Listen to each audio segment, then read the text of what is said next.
되겠냐. 연결되는 데 있어서 뭐가 좀 개념이 뚜렷하지가 않다. 그러니까 한강버스는 뭐고 여의도 유람선 선착장은 뭐고 서울항하고는 어떤 관계가 있는지 어떤 건지 전혀 뭐 그림도 없고 아무것도 없다. 이런 비판이 있습니다. 그래서 한강버스의 이제 개선 방안이 뭐냐면 접근성을 강화하는 거. 이건 뭐 나중에 구체적으로 나오겠지만 그다음에 버스 노선을 조정하고 신설하고 따릉이를 최대 공급하는 문제 이런 것들 그다음에 왕복 택시를 운영을 해줘야 되지 않겠냐. 걸어서 20분이면 바쁜 출퇴근 시간에 그걸 어떻게 걸어서 다니겠냐. 왕복 택시가 있어야 된다. 그다음에 보행 접근 시설이 어떤 경우는 이제 선착장의 높이가 너무 높아서 슬로 경사로 개설을 한다든지 아니면 승강기 만들어든지 이런 시설들이 훨씬 더 개선이 돼야 된다. 이런 지적도 있습니다. 그래서 이제 개선 방안이 이제 뭐냐면 시각장애인 위한 음성 안내라든지 전자불로 점자 표기 이런 것들이 필요하고 암사초록길 사업 같은 경우는 이제 지금 올림픽대로를 지형화해갖고 진행되고 있는데 이것도 빨리 해야 되고 마포중점 나들목 같은 경우도 승강기를 건설해야 된다는 문제. 그다음에 한강 버스의 좌석적 운영이 필요하다. 탑승객들이 이 자리 저 자리라고 순서대로 앉다 보면 이건 뭐 이 무리에서 일어나는 사고라는 건 엄청나게 심각하고 또 자주 일어나는 거기 때문에 좌석대를 반드시 도입을 하는 게 좋다.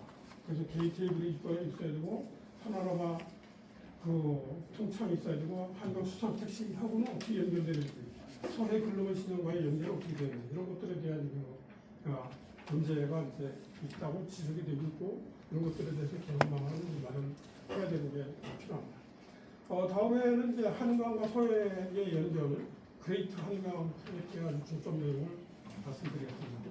우선 한강과 서해하고 연결된다는 거에 대해서 한강버스, 경인호나 카페리 등으로 주요 항과의 연결 이런 것들에 대해서 아주 깊이 생각을 해야지 이게 개념적으로 생각할 게 전혀 아니다 이런 얘기입니다. 그래서 경인누나하고 한강과 이제 통합적인 연결이 필요한데 경인누나의 역할은 뭐냐면 인천항과 한강과 연결하는 유일한 이제 내륙 누나가 되고 물류와 역의 운송이 중요한 연결축이 되고 서울 물류하고 인천항과 직접 연결해서 해상 물류로 도달할 수 있는 경로가 되겠습니다.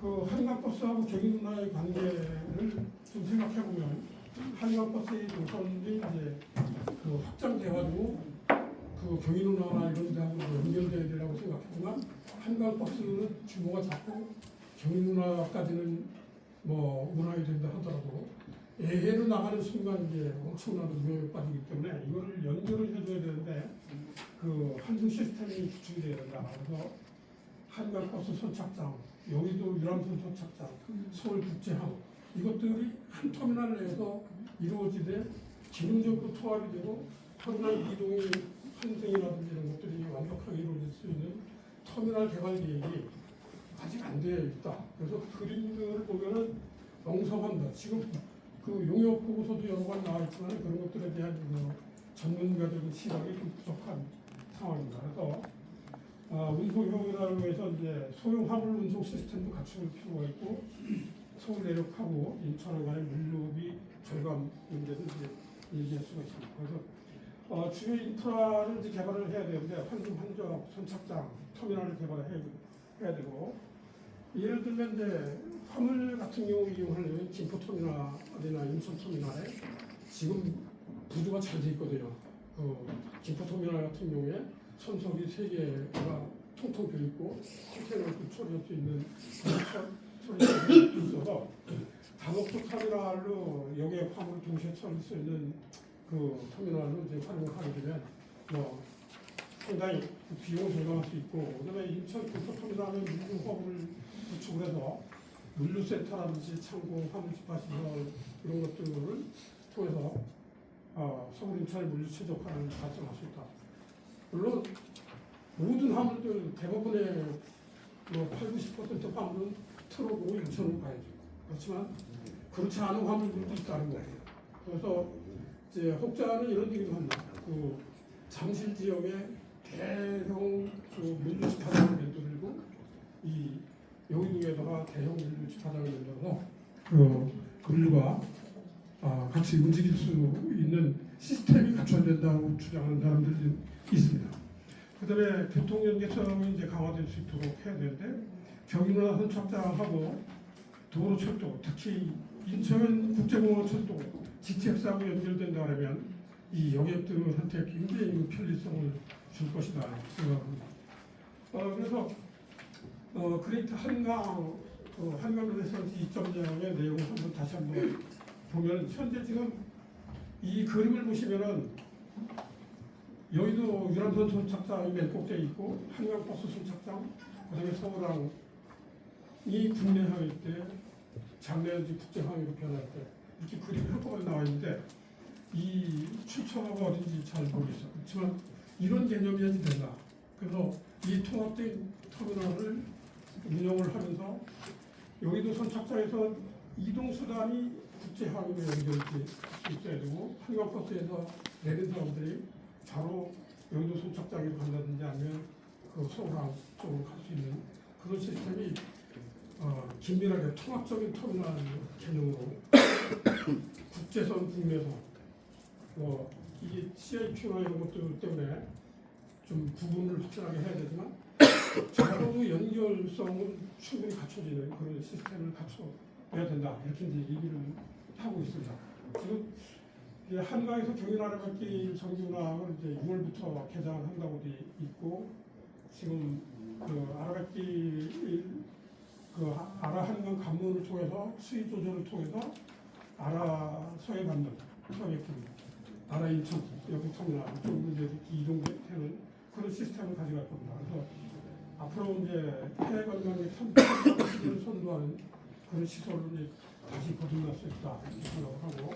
그 한강 그 서해 연결 이게 25년도에 여의도 8m 노선이 먼저 개통되고 그다음에 여의도 적적도 여의도 8m 연결 항로가 이제 개설될 거로 판단되고 있습니다. 그래서 사업 시행자는 한강 포레 크루즈라는 회사가 이제 하는 것도 있고 이 부분에 대해서는 넘어가도록 하겠습니다.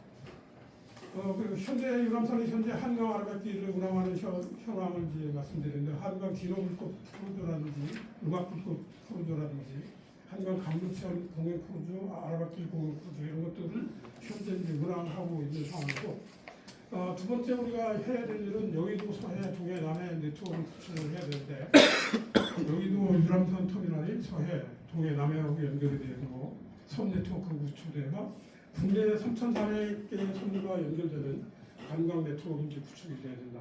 그래서 6월달에 개장 예정인 여의도 유람선 터미널이 굉장히 중요한 역할을 할 것이고 이게 차질 없이 개발이 되어야 된다는 걸 이제 말씀드리겠습니다. 그다음 여의도하고 이제 중국, 일본 도시 네트워크를 구축을 하는 그 프로젝트이 2035년도에 이제 서울항이 국제항이 될 것이기 때문에 중일 도시 네트워크 구축돼야 되고 2035년도에 이제 다른 칭다오, 옌타이, 후쿠오카, 오사카 이런 데는 연결하는 국제 해양 관광 네트워크 이제 구축될 상황이라고 얘기를 할 수 있고 서울 국제항에 대해서 이제 말씀드리면 2026년도에 국내항으로 이제 5,000톤급이 연안역을 운항할 수 있도록 개발되는 것으로 좀 계획이 잡혀 있고 2035년까지는 국제항이 조성돼서 CIQ가 도입되고 그 선박계획이 이제 3,000톤에서 5,000톤급이 연안 크루즈가 투입될 계획이고 중국, 일본, 동남아 글로벌 시장에 연결되는 그런 시스템으로 이제 나갈 것으로 보입니다. 그래서 이제 한강 서해 연결을 하기 위해서 관광 프로그램 관련된 개발 계획들이 쭉 있는데 이것도 시간 넘어가니까 생략을 하도록 하겠습니다. 지금부터 말씀드릴 거는 그렇다면 과연 중국, 일본 글로벌 시장과 연결되는 방안은 무엇인가 그리고 어떤 것들이 필요한가 이제 말씀을 드리겠는데 첫째로 이제 중국, 일본과 연계를 해야 되는 한중, 한일 간의 양국 간의 네트워크를 구축을 해야 됩니다. 그래서 한강, 경인운하, 중국, 일본 노선을 구축하는데 중국의 주요 항로, 일본의 주요 항구와 노선을 이제 구축을 하고 이 여객과 물류를 겸하는 그 5,000톤급 국제관광 여객선 내지는 국제 카페 선박이 도입이 돼서 서울을 크루즈 관광에 출발적으로 활용할 수 있도록 하고 한중일 관광 상품을 개발해서 크루즈 관광 패키지 내지는 서울 관광, 중국, 일본 주요 도시 관광을 연결한 복합 상품, 국제 관광 물류 박람회를 개최한다든지 뭐 친환경 해상 교통 모델을 사례를 만들어서 발표하고 공유하는 그런 시스템을 갖추는 게 필요하다 그렇습니다. 다음 중국, 일본의 지방정부하고 이제 긴밀하게 협조를 해야 되는데 그 중국의 주요 항구하고 협약을 체결한다든지 중국, 일본 한간 상국과 협력을 통해서 선박 유출을 쫓아하는데 간소화해야 되는 그런 것들이 필요합니다. 그래서 물류 네트워크를 만들어서 소형항 운송 시스템이라든지 내륙 해상 복합 물류 네트워크 구축을 하는 것이 필요하고 특히 한중일 항만 간의 협력 과제가 이제 있습니다. 그 중국, 일본의 주요 항만과 이제 협약을 체결해야 되는데 이 지방 정부 내지는 항만 당국 간의 협력을 이제 체결을 하지 않으면 우리나라 트럭이 가서 그 화물을 수송할 수 없고 여객이 자유롭게 출입을 못하기 때문에 그런 것도 해야 됩니다. 그래서 중국, 일본의 그 지방정부와 협력을 하는 문제, 그다음에 다음으로 넘어가겠습니다. 특히 통관 절차를 간소화하는 문제가 이제 필요한데 한일 간의 이제 RFS라고 로드 피더 서비스 협약이 이제 체결되는 것이 필요합니다. 지금 우리나라하고 인천하고 그 중국 간에 시범 운항을 이제 하고 있는데 로드 피더 서비스는 뭐냐면 우리나라 트럭이 선박에 실려서 화물을 싣고 실은 트럭이 선박에 실려서 중국에 가면 그대로 그 트럭이 중국 시내를 통한